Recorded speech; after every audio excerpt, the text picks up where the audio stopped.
دوسری بات اسی طرح شہاب الدین سہروردی رحمۃ اللہ علیہ فرماتے ہیں کوئی آگے اے سہروردی ہو گھبرانے کی ضرورت نہیں ہے،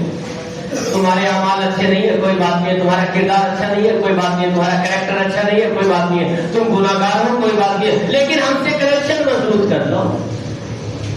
ہمارے نقشے قدم پر آ جاؤ، پیچھے جو ہو چکا کوئی بات نہیں، معافی ہو جائے گی، توبہ کر لو، تائب ہو جاؤ، اللہ تعالیٰ کی بارگاہ میں گڑ گڑاؤ اور پیچھے ہمارے چل پڑو، بس منزل مقصود تک پہنچا دیں۔ بہاؤالدین نقشبند رحمۃ اللہ علیہ گویا فرماتے ہیں کہ اے نقشبندیوں آؤ، کسی اور بندوں کی باتیں سن کر گمراہ نہ ہو جانا،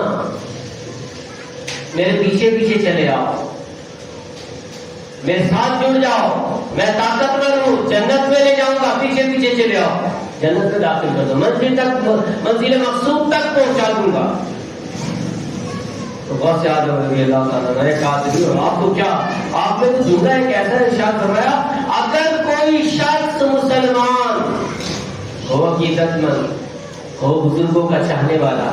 ہو، اللہ والوں کا ماننے والا ہو، اللہ کے ولیوں پر دل لٹانے والا ہو، اللہ کے ولیوں کو تسلیم کرنے والا ہو، اللہ کے ولیوں کے سامنے سر تسلیم خم کرنے والا، حضور پاک رضی اللہ تعالیٰ فرماتے کیسے کیوں نہ ہو، گناہگار ہی کیوں نہ ہو، آپ فرماتے اگر وہ شخص میرے کسی بارگاہ سے، میرے مدرسے سے گزر گیا، اس کو بھی قیامت کے دن ساتھ لے لوں گا۔ ایسا کنیکشن، ایک ہے کہ ہم جڑ جائیں کسی کے ساتھ، پہنچ جائیں گے منزل تک، ہم جڑ جائیں، ایک یہ کہ وہ جوڑ لیں، وہ ہم کو جوڑ لیں کہ اچھا آگے والے بات چلو پھر ساتھ ہی چلو، یہ صراط مستقیم، اس کو کہا جاتا ہے صراط مستقیم۔ تو لہذا ٹرین کی اپنی کوئی ویلیو نہیں ہے، اسی طرح گناہگار مسلمانوں کی اپنی کوئی ویلیو نہیں ہے، ہم گناہگار مسلمانوں کی کوئی ویلیو نہیں ہے۔ اصل کوالٹی کس کی ہے؟ انجن کی، اسی طرح اصل کوالٹی کس کی؟ اللہ والوں کی۔ ہم اللہ والوں کے ساتھ جڑ جائیں گے، اللہ والوں کا دامن تھام لیں، اللہ والوں کے ساتھ مل جائے، اللہ والوں کو ادب کرے، احترام کرے، تعظیم کرے، ان کے سر تسلیم ہم بچا لائیں، ان کی اطاعت، ان کی فرما برداری، ان کے پیچھے پیچھے گردن جھکا کر، ہاتھ باندھ کر، جی حضور جی حضور جی حضور، پہنچ جائیں گے۔ یہ ہے صراط مستقیم۔ صراط مستقیم یہ نہیں کہ وہ فرسٹ کلاس ڈبے کی طرح اکڑ کے کھڑا ہو گیا، ڈیمیج ہو گیا، وہیں کھڑا رہ جائے گا اسٹیشن پر، ٹرین نکل جائے گی۔ ان ڈبوں کی طرح نہیں ہونا ہم مسلمانوں کو کہ کسی کی بات سنی، دماغ پہ جو ہے وہ چوٹ لگی،